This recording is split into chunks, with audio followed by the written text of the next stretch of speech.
നമസ്കാരം. ജനനായകന്റെ പ്രതിസന്ധികൾ അവസാന ഘട്ടത്തേക്ക് അടുക്കുകയാണ്. സെൻസർ ബോർഡിന്റെ കാര്യമായ പ്രശ്നങ്ങളൊക്കെ പരിഹരിച്ചുകൊണ്ട് റിലീസിന് എത്തുമെന്ന സജീവ പ്രതീക്ഷയിലാണ് KVN പ്രൊഡക്ഷൻസ്. സിനിമയിൽ അനുവദിച്ചിട്ടുള്ള കട്ടുകളൊക്കെ ആ നിയമങ്ങളൊക്കെ പാലിച്ചുകൊണ്ട് ജനനായകൻ മുന്നിലേക്ക് എത്തിക്കാൻ പറ്റുമെന്നുള്ള പൂർണ്ണ വിശ്വാസത്തോടു കൂടിയാണ് ഇപ്പോൾ KVN പ്രൊഡക്ഷൻസ് ഉള്ളത്. സെൻസർ ബോർഡ് നിർദ്ദേശിച്ച മാറ്റങ്ങളോടുകൂടിയാണ് ചിത്രം ഇറങ്ങുക. അതായത് ചിത്രത്തിന്റെ ദൈർഘ്യത്തിൽ വലിയ രീതിയിലുള്ള മാറ്റങ്ങൾ ഉണ്ടാകും. നേരത്തെ 3 മണിക്കൂറായിരുന്നു ചിത്രമെങ്കിൽ ഇപ്പോൾ ഏകദേശം 2:40 മുതൽ 45 വരെ ഉണ്ടാകുമെന്നാണ് പുറത്തു വരുന്ന റിപ്പോർട്ടുകൾ. സെൻസർ ബോർഡിനെതിരെയുള്ള കേസ് KVN പ്രൊഡക്ഷൻ പിൻവലിക്കുന്നതിന്റെ വക്കിലുമാണ്. ആ കാര്യങ്ങളൊക്കെ അവസാനിച്ചു കഴിഞ്ഞാൽ റീവിസിറ്റിംഗ് കമ്മിറ്റി ചിത്രം ഒന്നുകൂടെ കണ്ടു കഴിഞ്ഞാൽ ഫെബ്രുവരി 19-നോ 20-നോ ചിത്രം തിയേറ്ററുകളിലേക്ക് എത്തും. തിയേറ്ററുകളിലേക്ക് എത്തുകയാണെങ്കിൽ തന്നെ ആദ്യം ഉണ്ടാക്കാൻ സാധിച്ച ഒരു ആകാംക്ഷ ജനങ്ങളിൽ ഉണ്ടാക്കാൻ സാധിക്കുമോ എന്നാണ് ഏവരും ഉറ്റുനോക്കുന്നത്. ജനുവരി 9-നാണ് ചിത്രം റിലീസിനായി തയ്യാറെടുത്തിരുന്നത്. ആ ദിവസം റിലീസിന് വേണ്ടി ഫാൻ ഷോ ടിക്കറ്റുകൾ അടക്കം മുഴുവൻ വിറ്റിരുന്നു. ബോക്സ് ഓഫീസ് റെക്കോർഡ് കളക്ഷനോടുകൂടിയാണ് ചിത്രം ആദ്യ ദിനം ഒരുങ്ങാനിരുന്നത്. റെക്കോർഡ് റീഫണ്ടുകൾ ബുക്ക് മൈ ഷോകളിലൂടെ നടന്നു. മാത്രമല്ല കേരളത്തിലെ പല തിയേറ്ററുകളിലും അഡ്വാൻസ് ബുക്കിംഗ് ആരംഭിച്ചിരുന്നു. അതൊക്കെ റീഫണ്ട് ചെയ്യുകയും ചെയ്തു. എന്നാൽ ജനുവരി 9 കഴിഞ്ഞ് ഫെബ്രുവരി 9 കഴിഞ്ഞു. ചിത്രം തിയേറ്ററുകളിലേക്ക് എത്തിയില്ലെന്ന് മാത്രമല്ല വലിയ പ്രതിസന്ധിയും നേരിട്ടു. സെൻസർ ബോർഡിന്റെ ഇഷ്യൂവിൽ കേസ് സുപ്രീം കോടതി വരെ പോയി. അവിടുന്ന് കാര്യമായ തീർപ്പൊന്നും ഉണ്ടായില്ല.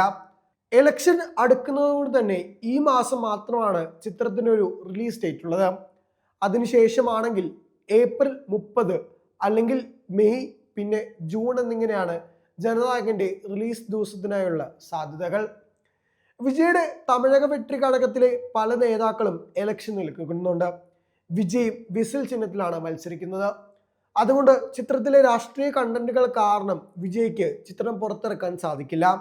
അതുകൊണ്ട് തന്നെയാണ് ഫെബ്രുവരി 19 ലാസ്റ്റ് ചാൻസ് എന്ന് പറയാൻ കാരണം.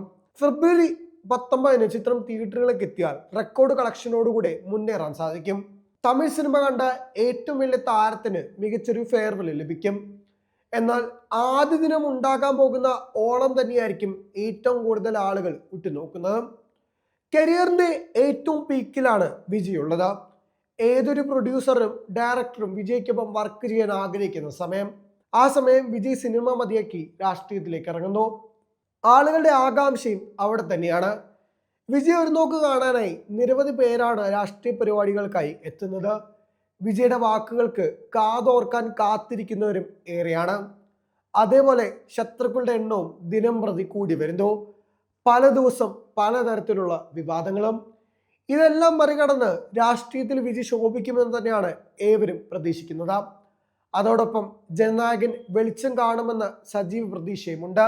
ഏപ്രിൽ 30-നോ മെയ് പകുതിയോടോ ഇല്ലെങ്കിൽ ജൂണിൽ വിജയുടെ ബർത്ത്ഡേയോട് അനുബന്ധിച്ചാണ് ചിത്രത്തിനായുള്ള മറ്റ് റിലീസ് ദിവസത്തിനായുള്ള സാധ്യതകൾ.